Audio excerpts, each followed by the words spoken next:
जिंदगी में हर काम में मन लगेगा, बस अपना भोजन सही कर लो। आज के इस वीडियो में हम आपको बताएंगे आपको कैसा भोजन करना है और क्या खाना है और भोजन से पहले क्या करना है। इसे समझने के बाद आपकी बुद्धि, मन और शरीर बहुत तेजी से बिना थके काम कर पाएगा। तो चलिए उन कहानियों की शुरुआत करते हैं। पहली कहानी, आयुर्वेद की अद्भुत शक्ति।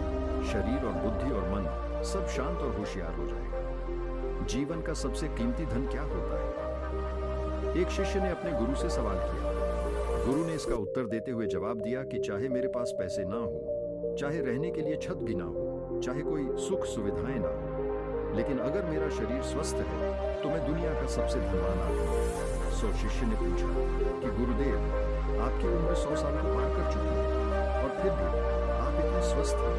आपकी बुद्धि बड़ी ही तीव्र है और आपका चेहरा भी सूर्य की तरह चमकता रहता है और वहीं पर आपके बदन से भी चंदन सी खुशबू आती है। शिष्य ने कहना जारी रखा कि गुरुदेव, मेरे मन में बहुत बार आया है कि मैं आपसे इसका रहस्य जानूं, लेकिन संकोचवश मैं आपसे पूछ नहीं पाता। कृपया करके आज मुझे वह साधारण से नियम बताने की कृपा करें जिनसे मैं भी आपकी तरह स्वस्थ और निरोगी रह सकूं। ना नियम अगर आसान हो, गुरुदेव, तो उसका अनुसरण मेरे माता पिता भी कर पाएंगे, क्योंकि वो बूढ़े हो चुके हैं और वह बहुत जटिल प्रक्रिया नहीं अपना पाएंगे। कृपया करके साधारण से तरीके बताना ताकि कोई भी ग्रस्त आदमी उन नियमों का पालन कर सके। गुरुदेव ने कहना आरंभ किया। सबसे पहले उन्होंने बताया कि सबसे पहले तुम्हें पाचन तंत्र की क्रिया को समझना होगा। जो भी आयुर्वेद का विद्वान होता है वह यह जानता है कि अगर आपका पाचन तंत्र लगातार भोजन पचाने में लगा हुआ है तो स्वाभाविक है कि ऊर्जा की एक खास मात्रा आपका भोजन को बचा लेगी। इसी कारण ज्यादा भोजन करने के बावजूद आपका दिमाग और आपका शरीर अपने बेहतरीन स्तर पर काम नहीं कर पाता। तुमने देखा होगा कि भोजन करने के बाद जब पाचन प्रक्रिया शुरू होती है तो हर जानवर नीचे बैठ जाता है। वह बस बैठ जाता है क्योंकि दूसरी चीजों के लिए पर्याप्त ऊर्जा नहीं बचती, चाहे वह मांसाहारी हो या शाकाहारी। हर जानवर खाने के बाद नीचे बैठ जाता है और यह इंसानों के लिए भी एक प्राकृतिक जहर खाने के बाद वह बैठ जाना चाहिए, क्योंकि दूसरी चीजों के लिए पर्याप्त ऊर्जा नहीं है। अगर आप अपनी पूरी क्षमता का इस्तेमाल करना चाहें तो आप अपने शरीर को ऐसा बनाकर रखिए कि आप जो भी खाएं, कुछ भी खाएं, तो 1.5 से 2 घंटे के अंदर आपका पेट खाली हो जाना चाहिए। पेट खाली होने का मतलब है पेट की थैली खाली, यानी कि जब भोजन आपके दूसरे भागों में चला जाता है तब पेट खाली हो जाता है, क्योंकि आंत में प्रक्रिया बिल्कुल अलग होती है। वह पाचन नहीं होता, वह ऊर्जा को ग्रहण करती है। आंतों द्वारा इस ऊर्जा को ग्रहण करने के लिए ज्यादा ऊर्जा नहीं लगती है। ऊर्जा लगती है पाचन क्रिया में। जब खाना पेट की थैली में मौजूद हो तो बेहतर है कि आप अपनी गतिविधि को कम कर लें। अब अगर सोचिए, सारा दिन आपके पेट में खाना मौजूद रहेगा तो आप अपने जीवन की पूरी क्षमता कम कर लेंगे। आप खुद देखिए कि जब आपके पेट में खाना मौजूद होता है तब शरीर कैसा महसूस करता है और जब पेट खाली होता है तब शरीर कैसा महसूस करता है। आप खुद पाएंगे कि आपका शरीर और आपका दिमाग तब बेहतरीन रूप से काम करता है जब आपका पेट खाली होता है। इसका एक पहलू और है। देखिए, हम सब जानते हैं कि हमारा शरीर हर समय नई कोशिकाएं बनाता रहता है और पुरानी कोशिकाएं खत्म करता रहता है, जिससे हमारे शरीर का शुद्धिकरण होता है। लेकिन जब भोजन हमारे पेट में होता है, यानी कि हमारा पेट जब खाली नहीं होता तो यह शुद्धिकरण कम हो जाता है। वह सारी गंदगी जो शरीर से अपने आप बाहर निकलती थी अब वह निकलनी बंद हो जाएगी, जो कुछ समय बाद आपके लिए तरह तरह की समस्याएं पैदा करेगी। देखिए, योग में पेट का हमेशा साफ रहना बहुत ही महत्वपूर्ण होता है। किसी भी पारंपरिक प्रणाली में अगर आप देखेंगे तो आप पाएंगे कि जब भी आप किसी आयुर्वेदिक डॉक्टर या किसी वैद्य के पास जाते हैं तो सबसे पहले वह आमे पेट की सफाई करते हैं, क्योंकि वह जानते हैं कि आपकी ज्यादातर समस्या पेट साफ न होने की वजह से है। सिर्फ एक दिन के लिए अपने पेट को पूरी तरह से साफ करने के बाद महसूस करें कि आपको कैसा महसूस होगा। आप अपने अंदर बहुत हल्का और सुंदर महसूस करेंगे। हर दिन आपको इसी तरह महसूस होना चाहिए। आमतौर पर पारंपरिक रूप से घी को पहले निवाले के रूप में खाया जाता है। घी एक चिकनाई वाला पदार्थ है जो पूरी आहार नली को चिकनाई देता है। आपको सबसे पहले इसे ही खाना चाहिए ताकि यह भोजन पाचन को आसान बनाए। जब आप बहुत मसालेदार भोजन खाते हैं तो उसे खाने से पहले आपके भोजन पर घी की परत चढ़ाना बहुत अच्छा होता है। घी का महत्व यह है कि यह आहार नली को साफ रखता है। तो जो व्यक्ति घी का उचित तरीके से सेवन करता है उसका पेट हमेशा साफ रहेगा, क्योंकि वह कुछ नहीं चाहता, वह कुछ भी लंबे समय तक ठहर ही नहीं सकता। पेट का कैंसर, आंत का कैंसर आजकल ये बहुत ज्यादा हो रहा है। तो अगर आप एक निश्चित मात्रा में घी का सेवन करते हैं तो यह घटना बहुत कम हो जाती है। लेकिन उसके लिए घी सही गुणवत्ता का होना चाहिए, सही तरीके से गाय या भैंस के दूध से बनाया जाए।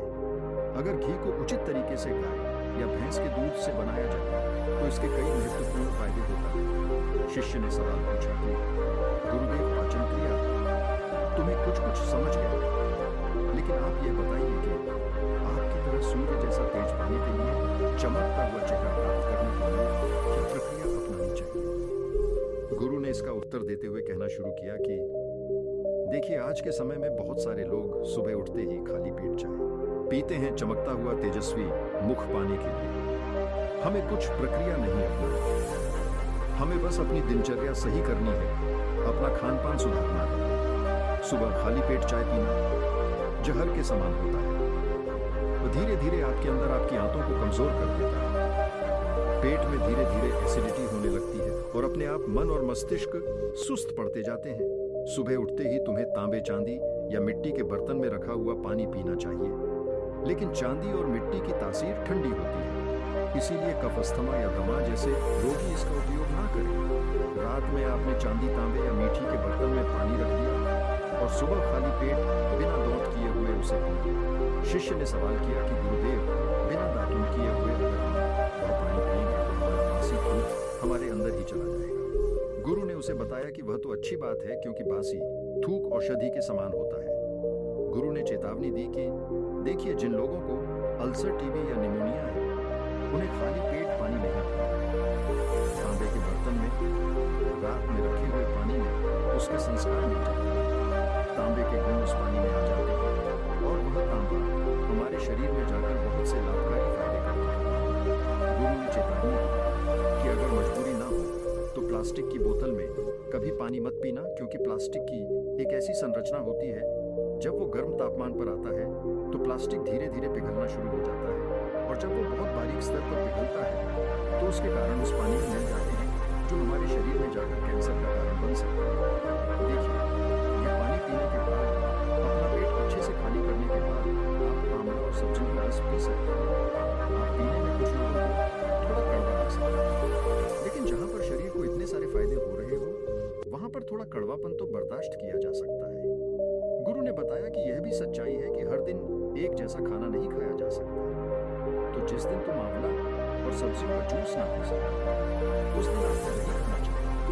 दही बहुत ही बेहतर आयुर्वेदिक औषधि के रूप में इस्तेमाल हो सकता है। अगर उसको सही से इस्तेमाल किया जाए तो हमारे शरीर में बेहद सारी बीमारियों को बहुत जड़ से खत्म कर सकता है। दही की एक पर्याप्त मात्रा लेकर उसमें गुड़, शक्कर या मिश्री का मिश्रण जरूर कर लें, ताकि आपको वह दही खाटारा न लगे। अगर दही में गुड़ मिलाते हैं तो गुड़ बहुत ज्यादा नया नहीं होना चाहिए। गुड़ जितना ज्यादा पुराना होगा उतना ही लाभकारी, और दही को थोड़ा पतला करें। पतला होने के बाद वह आसानी से हमारे शरीर में जा सकता है और उसको पचने में भी ज्यादा ऊर्जा शरीर को नहीं लगेगा। आयुर्वेद के गणित के हिसाब से अगर आप सुबह इन प्रक्रियाओं का पालन करते हैं तो आपके चेहरे का तेज बढ़ेगा, उस पर चमकाने लगेगी। जल्द ही लोग आपसे बोलना शुरू कर देंगे कि भाई, आपकी उम्र इतनी ज्यादा हो गई लेकिन आप लगते नहीं हो। इतनी उम्र के सन्यासियों और मुनियों जैसा तेज पाने के लिए ध्यान और आयुर्वेद के नियम के हिसाब से खान पान, ये दो चीजें सबसे ज्यादा जरूरी है। अगर ग्रस्त आदमी भी इन नियमों का पालन करता है तो वह भी सन्यासी जैसा तेजस्वी हो सकता है। शिष्य ने आखिरी प्रश्न किया कि गुरुदेव, मुझे ये दो नियम तो अच्छे से समझ में आ गए। पहला नियम, अपने पेट को खाली रखेंगे, हर बीमारी से मुक्त रहेंगे। दूसरा नियम कि हम अपने चेहरे पर ओज और तेज कैसे प्रकट कर सकते हैं। बस एक आखिरी समस्या का समाधान और करवाना है। मैं आपसे पूछना चाहता हूं कि जैसे जैसे आदमी की उम्र बढ़ती है तो उसके आंखों की और उसके दिमाग की क्षमता कम होती जाती है। तो उस क्षमता को बरकरार बनाए रखने के लिए किन नियमों का पालन करें, या फिर क्या खान पान अपने दैनिक जीवन में अपनाएं? गुरु ने खुद की तरफ इशारा करते हुए कहा कि जैसे जैसे उम्र बढ़ेगी वैसे वैसे बुद्धिमान होते जाओगे। बस मैं जो नियम बता रहा है उनको ध्यान से सुनो। सुन लोगे तो सारी समस्याएं हल हो जाएंगी। सबसे पहले सफेद कद्दू के वॉश किए गुणों के बारे में जानो। आयुर्वेद के गणित के हिसाब से सफेद कद्दू का जूस कैंसर को मिटाता है और साथ ही दिमाग की तीक्ष्ण को बढ़ाता है। तीक्ष्ण होता यानी कि तेज बारीक बुद्धि। लेकिन यह समझ लेना कि सफेद कीड़ा का जूस ठंडा होता है, इसीलिए अस्थमा और जिनको सर्दी जल्दी पकड़ लेती है ऐसे लोगों को सफेद कद्दू के जूस का सेवन नहीं करना। दिमाग और आंखों को तेज करने के लिए जो अगला नुस्खा मैं बता रहा हूँ हर कोई कर सकता है, बल्कि हर किसी को करना चाहिए। 5 देसी बादाम की गिरी जो छोटी वाली होती है, क्योंकि वही देसी होती है। बड़ी वाली में इतने गुण नहीं होते हैं, इतना छोटी वाली गिरी में होते हैं। 5 छोटी बादाम गिरी और एक अखरोट रात को पानी में भिगो, सुबह उनके छिलके उतारो और उन्हें किसी पत्थर के खरल में याद रखो। पत्थर का खरल किसी ऐसे वैसे बर्तन में नहीं, क्योंकि इससे उसकी गुणवत्ता खत्म हो जाती है। उस पत्थर में यह डालने के बाद उसे मथना शुरू करो। धीरे धीरे जब आप उसे फिसल दो तो वह बारीक होने लगेगा और उसके बाद उसमें दूध डालना शुरू करो। ऊपर से दूध गाय का होना चाहिए, वो सबसे ज्यादा बेहतरीन रहेगा। दिमाग के लिए इस्तेमाल करने को भैंस या बकरी का भी कर सकते हैं, लेकिन गाय का दूध सबसे ज्यादा महत्वपूर्ण हो जाता है। जब दिमागी समस्याओं के बारे में बात आती है तो उस बादाम और अखरोट को दूध के साथ पीसना शुरू करो। धीरे धीरे जितना पीसे उतनी उसकी गुणवत्ता बढ़ती जाएगी। अब कुछ लोगों को लग रहा होगा कि दूध के साथ बादाम नहीं होगा, तो या फिर पत्थर के खरल में पीसने की बजाय उसे मिक्सर में पीस लें। तो मैं बताता चलूं कि पत्थर के खरल में उसे पीसने के बाद उसकी गुणवत्ता 100 गुना ज्यादा बढ़ जाती है।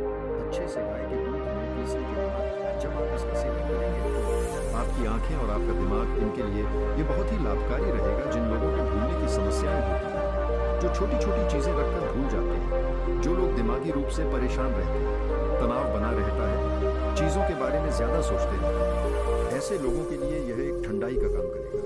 उनके दिमाग में एक ठंडक पहुंचाएगा जिससे उनका दिमाग अपने बेहतरीन स्तर पर काम कर पाएगा। शिष्य ने यह नियम अच्छे से कंठस्थ कर लिए और उसके बाद घर जाने के लिए अपने गुरु से आज्ञा मांगी। शिष्य अपने गुरु से आशीर्वाद लेकर अपने घर की तरफ प्रस्थान कर गया।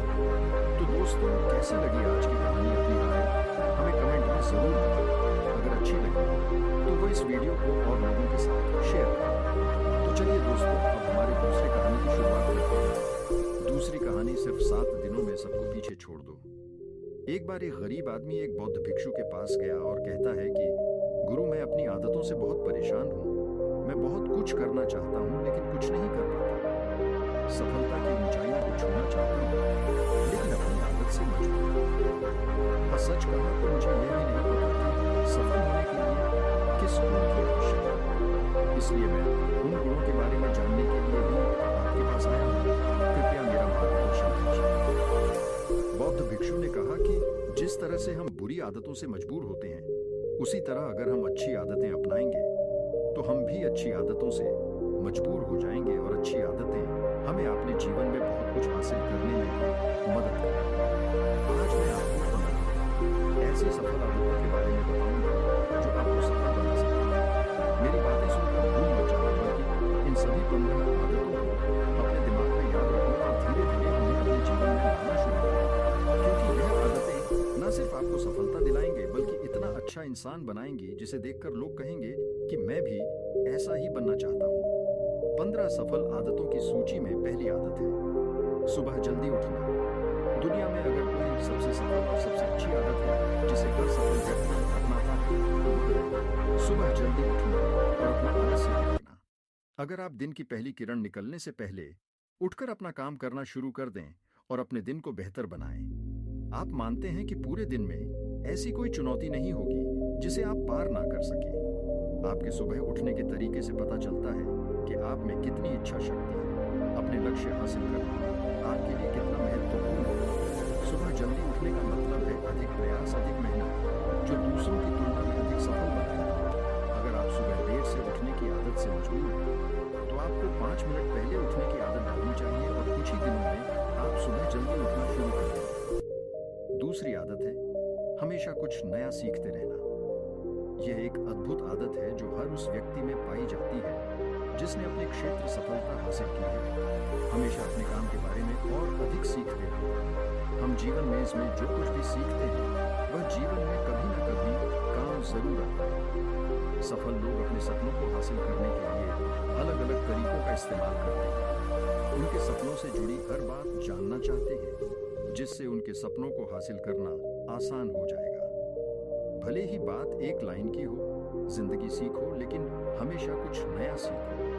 दुनिया में ज्ञान की कोई कमी नहीं है, लेकिन जिस क्षेत्र में आप सफलता चाहते हैं उस क्षेत्र में ध्यान प्राप्त करने के लिए हमेशा उत्सुक रहे। हो सकता है कि आप कुछ ऐसा सीखें जिससे आप जितना सोचा था उससे अधिक हासिल कर सकें। तो इसके लिए आपको हमेशा एक बच्चे के रूप में सीखना होगा। तीसरी आदत है कम बोलना और अधिक सुनना। हमारे पास 2 कान और एक मुंह है, जिससे हम सुनते अधिक हैं और बोलते आधा है। श्रोताओं को कभी नुकसान नहीं होता और उन्हें हमेशा कुछ नया सीखने को मिलता है। कम बात करने का मतलब है कम ऊर्जा बर्बाद करना। लोगों से ज्यादा ना जुड़े और किसी के सामने नरम ना हो, किसी से बेवजह बहस ना करें, क्योंकि जो लोग कम बोलते हैं वे ज्यादा फायदेमंद हैं। जो व्यक्ति शब्द बोलता है उसमें गहराई से सोचने की क्षमता अधिक होती है। जब जब कोई व्यक्ति कम बोलता है तो वह अपने अंतर्मन से जुड़ा होता है। इनके आंतरिक विचार इतने मजबूत होते हैं कि यह किसी भी सफलता को अपने घुटनों के नीचे ला सकते हैं। 4 आदत है असहमत होना और दूसरे को मना करना सीखना। हम कठपुतली नहीं है कि लोगों की बातों पर हाँ हाँ करते हैं। आप एक अलग इंसान हैं और आपका सपना अलग है। आपके सिद्धांत भी अलग हैं। अगर आपकी मंजिल अलग है तो आपका रास्ता भी अलग होगा। और अगर आपको कोई चीज पसंद नहीं है तो इसका मतलब नहीं है। अगर कोई तरीका दूसरों के लिए काम कर रहा है तो जरूरी नहीं कि वह आपके लिए भी काम करे। यदि आप किसी और के तरीके का उपयोग करते हैं तो आप हर किसी की तरह हैं। आप इस दुनिया के सबसे अनोखे इंसान हैं और आपके जैसा कोई और नहीं है। इसलिए आज आपको सहमत होने का भी पूरा अधिकार है और अपनी बात रखने का भी पूरा अधिकार है। और आपको हर उस चीज को न कहना होगा जो आपके लक्ष्य के लिए सही नहीं है। यदि आपका अपने दोस्तों के साथ घूमने का मन नहीं है तो उन्हें ना कहना सीखें। अगर आप किसान नहीं बल्कि बिजनेसमैन बनना चाहते हैं तो अपने परिवार को बताएं कि आप किसान नहीं बिजनेसमैन बनना चाहते हैं। जबरदस्ती लंबे समय तक नहीं टिकती और ना ही इससे हमें कुछ मिलता है। जहां जरूरत हो वहां ना कहना सीखें, क्योंकि इनकार करने से आप दूसरों की नजरों में तो बुरे बन सकते हैं, लेकिन अपनी नजरों में कभी बुरे नहीं बन सकते। ज्यादातर लोग जिंदगी में इस वजह से कुछ नहीं कर पाते कि लोग क्या कहेंगे। अगर असफल हो गए तो लोग क्या कहेंगे, इसीलिए ज्यादातर लोग अपने लिए नहीं बल्कि दूसरों के लिए जिंदगी जीते हैं। 5वीं आदत है सही तरीके से जोखिम उठाना सीखना। जीवन में सबसे बड़ा जोखिम कोई भी जोखिम ना लेना है। यदि आप सही तरीके से जोखिम नहीं ले रहे हैं तो आप अपना जीवन जोखिम में डाल रहे हैं। तो आप अपना जीवन बर्बाद करने और एक ही स्थान पर रहने का जोखिम उठा रहे हैं। सही चीज के लिए जोखिम लेने का डर दूर करें और लोग क्या कहेंगे इसका डर भी दूर करें। लोग हंसेंगे और मेरा समय और पैसा बर्बाद होगा।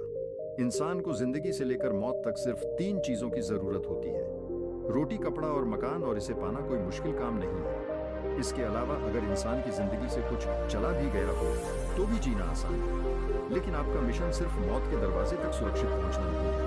एक योद्धा की तरह हर चुनौती को धूल चटाना, जोखिम उठाना, विजेता का पहनना, मौत के दरवाजे तक पहुंचना है। सही चीजों के लिए जोखिम उठाना चाहिए, इसलिए जोखिम लेना सीखें। जोखिम लेने पर आपको कभी पछतावा नहीं होगा, लेकिन यदि आप सही जोखिम नहीं लेते हैं तो आपको अपनी कल्पना से भी अधिक पछताना पड़ेगा। 6वीं आदत है जिसके साथ आप अगले 60 साल बिताएंगे। 60 में से 30 सफल आदतें उस व्यक्ति को समझने की कोशिश करना है जिसके साथ आप अगले 60 साल बिताएंगे, और वह व्यक्ति आप हैं। आप खुद को कितना समय देते हैं और अपनी पिछली गलतियों से कितना सीखते हैं। आप अपने वर्तमान को बेहतर बनाने के लिए क्या करते हैं और भविष्य के बारे में क्या सोचते हैं। क्या आप हर दिन 10 मिनट बैठते हैं और सोचते हैं कि आपके जीवन में क्या चल रहा है, मैं कहां से आया हूं और अभी कहां हूं और आगे कहां जा रहा हूं। आपके जीवन की सबसे बड़ी जरूरत और सबसे बड़ी चुनौती क्या है। आपको आपसे बेहतर कोई नहीं जानता। अगर कोई आपको समझ सकता है तो आपके अंदर क्या भावनाएं चल रही हैं, ये सिर्फ आप ही समझ सकते हैं। हर दिन अपने आप को 10 मिनट दें और इस 10 मिनट में कोई भी नहीं होना चाहिए, कोई किताब नहीं, कोई काम नहीं, बस आप और आपके विचार। इस समय आप खुद से बात करें और खुद को जानने की कोशिश करें। 8वीं आदत है, निर्णय लेना सीखें और तुरंत काम पर लग जाएं। ऐसे कितने काम हैं जिन्हें आप आज तक टालते आ रहे हैं? ऐसी कितनी चीजें हैं जिनके लिए आपको निर्णय लेने की आवश्यकता है, लेकिन आप निर्णय नहीं लेना चाहते हैं? उसका काम को टालते रहे क्योंकि ज्यादातर लोग निर्णय नहीं ले पाते। क्या वे ये काम करना चाहते हैं या वे उस रिश्ते में रहना चाहते हैं या नहीं? बिजनेस करना है या नौकरी? लोग इस बारे में नहीं सोचते। निर्णय लेना सीखें। निर्णय ना लेने से बढ़ता है। निर्णय लेना, निर्णय लें और उसे सही करने का प्रयास करें, और एक बार जब आप तय कर लें तो काम पर लग जाएं। दुनिया के सभी सफल लोगों के पास निर्णय लेने और अपना काम करने के लिए बहुत कम समय होता है। अगर आपने दिन के 8 बजे कोई काम तय या प्लान कर लिया है तो 8:01 पर आपका काम प्लानिंग के मुताबिक दिखना चाहिए। 8वीं आदत जो आपके जीवन को बदल सकती है वह है अपने समय का बुद्धिमानी से उपयोग करना सीखना। समय ही एक ऐसी चीज है जिसकी कमी होती है। समान गति से गति धीमी नहीं होती। समय एक ऐसी चीज है चाहे कुछ भी हो जाए। समय एक ऐसी चीज है जिसके साथ आप केवल दौड़ सकते हैं, ना तो आप समय से पीछे रह सकते हैं और ना ही समय से आगे जा सकते हैं। आज आपके जीवन में जो कुछ भी चल रहा है उसका आपको सामना करना होगा, इसलिए समय के साथ चलना सीखिए और आज जो आपके लिए महत्वपूर्ण है उसे करते हुए आगे बढ़ें, क्योंकि अगर आप समय की दौड़ में पीछे रह गए तो चाहे आप कितना भी दौड़ लें, आप कभी भी पहले जैसे नहीं रह पाएंगे। जो सो रहा है वह जरूर कुछ न कुछ खो रहा होगा और जो जाग रहा है वह पा रहा है। हमारे समय की उल्टी गिनती हमारे जन्म लेते ही शुरू हो जाती है, इसलिए अपना समय बर्बाद ना करें, बल्कि इसे अपने लक्ष्य के लिए उपयोग करें और खुद को जाने। बीवी आदत है अनावश्यक झंझट को नजरअंदाज करना सीखना। हमारे पास सीमित मात्रा में समय और निश्चित मात्रा में ऊर्जा है। यदि हम इसे तुच्छ चीजों और निरर्थक चीजों पर खर्च करते रहेंगे और हमारी ऊर्जा वितरित हो जाएगी और हम इसे कभी भी अपने लक्ष्य की ओर एकत्रित नहीं कर पाएंगे और लक्ष्य चूक जाते हैं। ज्यादातर लोगों की गलती यह होती है कि वे हर चीज और हर किसी में खुद को शामिल करने की कोशिश करते हैं, जिसके कारण उनकी ऊर्जा विभाजित हो जाती है और वे कुछ भी महत्वपूर्ण कार्य नहीं कर पाते हैं। इसलिए जो काम जरूरी ना हो और दूसरे लोग कर सकते हो उसे दूसरे को सौंप दें और अपनी सारी ऊर्जा और अपना सारा समय अपने महत्वपूर्ण कार्यों में लगा दें। 10वीं आदत है अपने जीवन से नकारात्मक लोगों को दूर करना और सकारात्मक लोगों के साथ रहना। एक नकारात्मक व्यक्ति हमारी ऊर्जा को सोख लेता है और हमारी सोच को नकारात्मक बना देता है, इसलिए ऐसे लोगों से दूर रहने की कोशिश करें। मूलतः कोई भी व्यक्ति अपने आसपास औसतन 5 लोगों का होता है, यानी हमारे आसपास के वह 5 लोग जिनके साथ हम सबसे ज्यादा समय बिताते हैं। कहीं ना कहीं हम भी उनके जैसे बन जाते हैं और उनकी आदतों को अपना आने लगते हैं। संगति प्रभाव डालती है और अगर आपके आसपास के लोगों को हर चीज में कमी नजर आ रही है तो उन्हें तुरंत छोड़ दें, क्योंकि यह वह लोग हैं जिन्हें गर्मियों में ठंड और सर्दियों में बारिश पसंद होती है। ऐसे लोग ना तो कहीं खुश रह पाते हैं और ना ही दूसरों को खुश रहने देते हैं। दुनिया में हर किसी को स्वतंत्र होने का अधिकार है। आपको सकारात्मक सोच के साथ जीवन जीने का पूरा अधिकार है। आपको खुद से भी नकारात्मक बातें नहीं करनी चाहिए, जैसे कि मैं बस बदकिस्मत हूं या यह मेरे साथ ही हो जाता है। दुनिया के सभी सफल लोगों ने अपने अंदर एक सफल व्यक्ति को देखा है और हमेशा नकारात्मक लोगों की बातों को नजरअंदाज किया। कभी भी मूर्ख नकारात्मक लोगों से ना जुड़े, क्योंकि उन्हें कुछ नहीं होगा और आपको कुछ नहीं मिलेगा। 11वीं आदत यह है कि जब भी कोई अच्छा विचार मन में आए तो उसे कागज पर लिख लें। हमारा दिमाग हर दिन कुछ नए और अच्छे विचार लाता रहता है।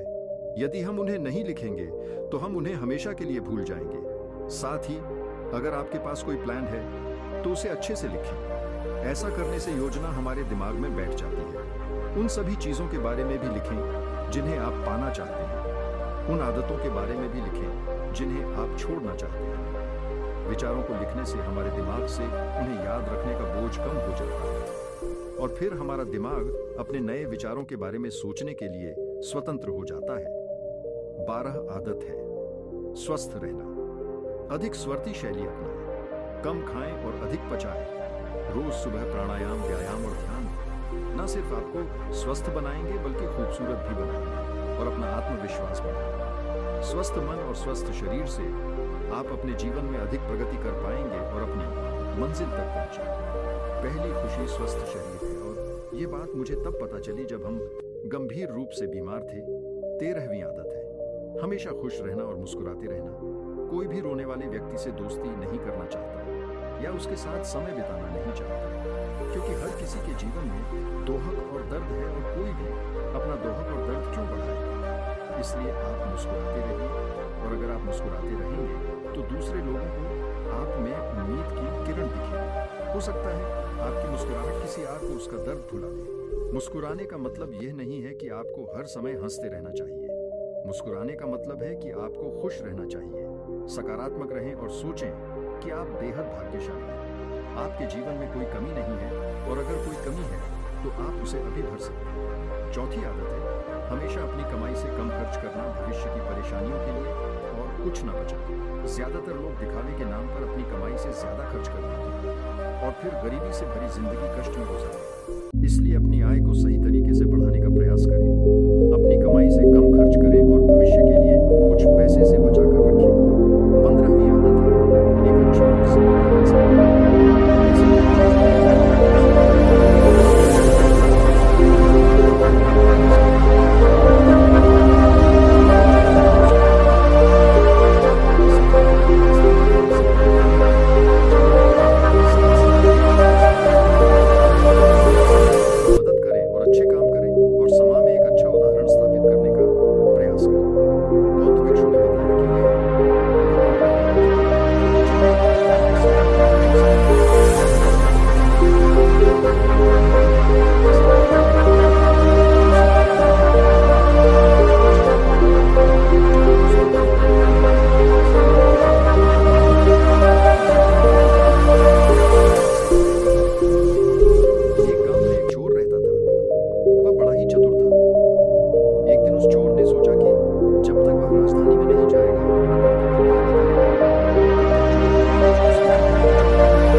तो वह तुम्हें दबा लेगा। घर के सारे दरवाजे बंद कर लेना।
टक्कर हो गया। अगले दिन जब राजा अपने दरबार में पहुंचा तो बहुत ही हताश था। उसने ऐलान किया कि अगर चोर उसके सामने उपस्थित हो जाए तो उसे माफ कर दिया जाएगा।